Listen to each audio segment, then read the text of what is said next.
Friends, ఈరోజైతే పప్పు ఆనపకాయకి చూపిస్తున్నానండి.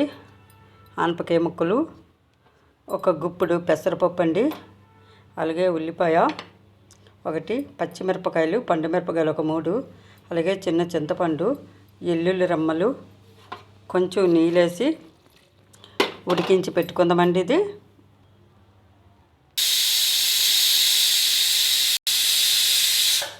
రెండు విజిల్ వస్తే ఆపేద్దామండి. స్టవ్ ఆఫ్ చేస్తున్నాను. చల్లారి పెట్టుకుందాం. కుక్కరు ఉడికిపోయిందండి. పోపు వేపుకుందాం.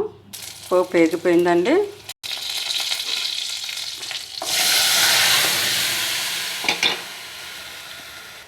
ఇందులో కొంచెం ఇంగ వేసుకుందామండి. ఇంగ వేసుకుంటే అరుగుదల బాగా వస్తుంది. కొంచెం పసుపు కూడా, చిటికెడు పసుపు వేసుకుందాం.